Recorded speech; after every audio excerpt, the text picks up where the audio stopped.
Bonjour mon frère, bonjour ma sœur. C'est le jour de notre partage dans la parole de Dieu. Dans l'amour du Christ, je me tiens. Ou bien avec toi sur le chemin de la vie éternelle, nous disons dans l'amour du Christ, nous nous tenons. Que le Seigneur nous aide à tenir ferme. Aujourd'hui, je vais te parler de que Dieu ajoute troisième partie. Que Dieu ajoute troisième partie. Nous sommes en train de parler de la vie de Joseph. Comment est-ce que dans la première partie, ses frères l'ont haï à cause de leur jalousie, à cause de leur envie et ils l'ont vendu à des Ismaélites. Et après, il est arrivé chez Potiphar et là encore, Dieu a ajouté à Joseph. Et Dieu lui a fait trouver faveur et grâce aux yeux de Potiphar et il a établi sur toute sa maison. Et Dieu a prospéré tout ce que Joseph faisait. Mais la femme de Potiphar s'étant éprise de Joseph, l'a trahi et a menti dans son compte et Joseph fut jeté en prison. Et bien que Joseph fut jeté en prison, là encore la bonté de l'Éternel a suivi et Dieu lui a fait trouver faveur et grâce aux yeux du chef de la prison et le chef de la prison l'a établi sur toutes choses, sur tous les prisonniers et ne prenait soin de rien si ce n'est que de Joseph. Alléluia. Donc là encore, nous voyons que Dieu a ajouté. Les hommes ont retranché, Dieu a ajouté. La femme a tendu un piège, Joseph a retranché lui-même parce qu'il ne voulait pas pécher et plutôt Dieu l'a ajouté encore en le bénissant là-bas et Dieu l'a ajouté en le bénissant. Donc aujourd'hui, nous parlons de que Dieu ajoute la troisième partie, ou bien encore l'élévation de Joseph. Joseph était tombé très bas.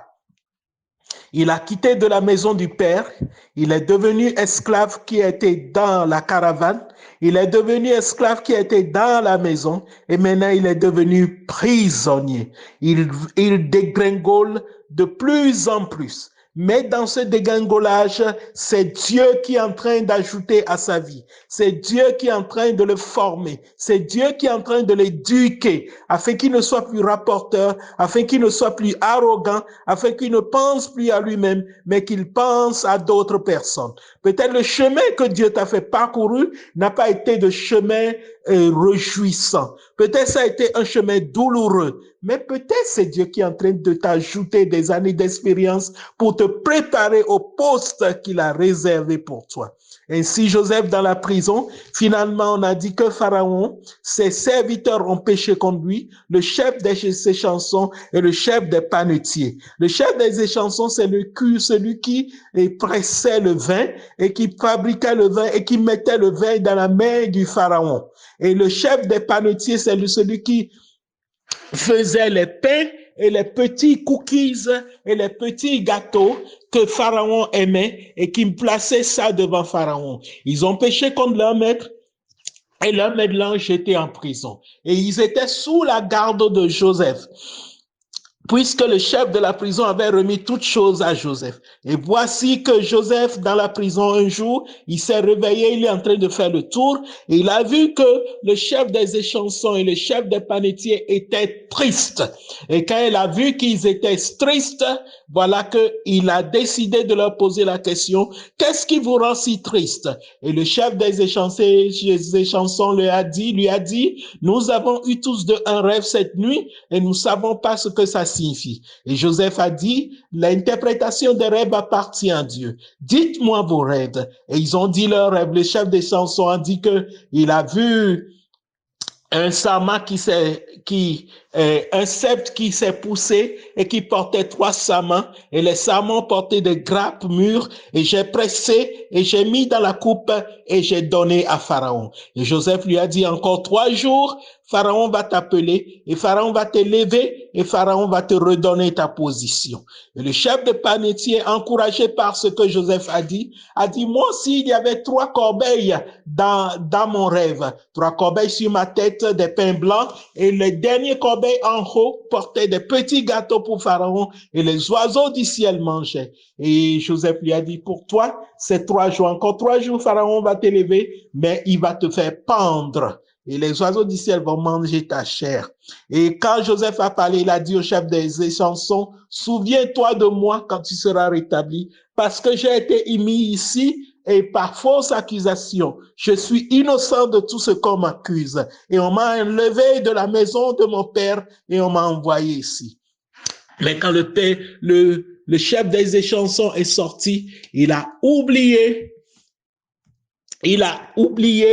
Joseph carrément.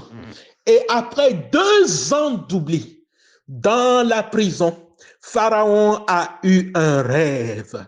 Pharaon a vu 7 vaches grasses et belles sorties du fleuve du Nil et qui paissaient dans la prairie. Et après eux, 7 vaches laides, maigres, crenées sont sorties. Et les vaches laides, maigres ont englouti les vaches grasses, mais leur apparence n'a pas changé. Après, quand il s'est réveillé, il s'est rendormi, il a vu 7 épis beaux et pleins qui sont sortis sur une même tige et 7 épis laids et brûlés qui sont sortis après eux. Et les 7 épis laids ont englouti les épis beaux, mais ils n'ont pas changé d'apparence. Et personne, aucun de ces magiciens ne comprenait pas l'interprétation des rêves. C'est ainsi que le chef des échansons s'est rappelé. Il a dit à Pharaon, je vais me souvenir de ma faute.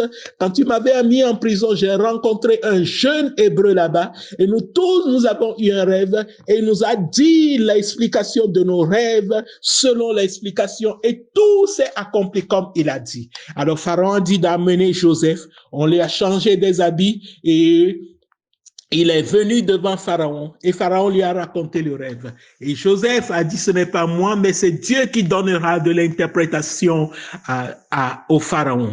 Et Joseph lui a dit, les 2 rêves qu'il a eus signifient la même chose, qu'il y aura 7 années d'abondance, de grande abondance en Égypte, mais ces 7 années d'abondance seront suivies par 7 années de famine, 7 années de disette, que la famine sera tellement sévère qu'on oublierait même qu'il y ait une abondance en Égypte. Et il a dit que Pharaon établit un homme intelligent et sage au-dessus de son peuple et que Pharaon lui donne tous les ordres et qu'il puisse faire des amants de 1/5 des vivres durant les 7 années d'abondance et qu'on stocke ces vivres et ces blés pour que quand les 7 années de famine viennent, que les 7 années de famine ne consument pas l'Égypte.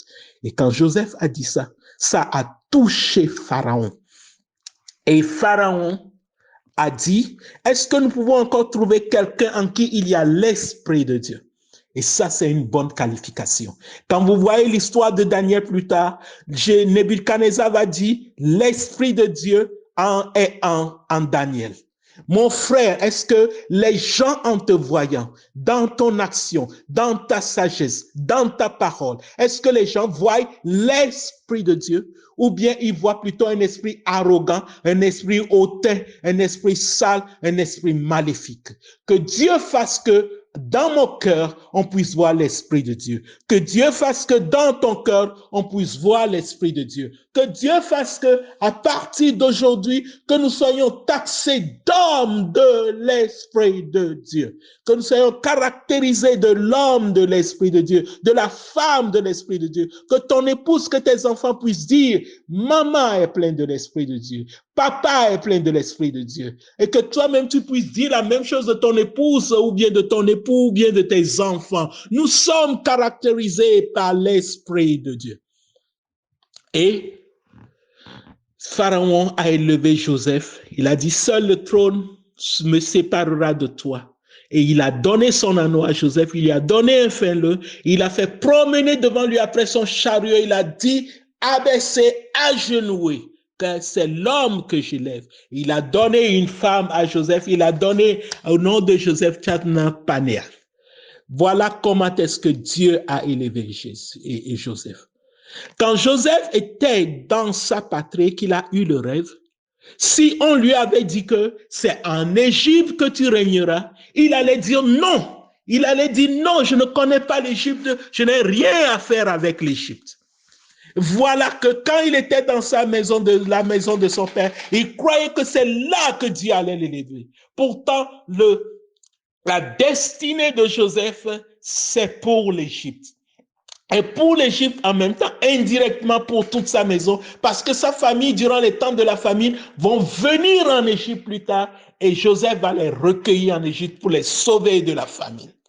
Donc, en quelque sorte, c'est l'Égypte la destinée de Joseph. Mais Joseph était en Canaan. Il faut que Dieu fasse quelque chose pour envoyer Joseph à Canaan.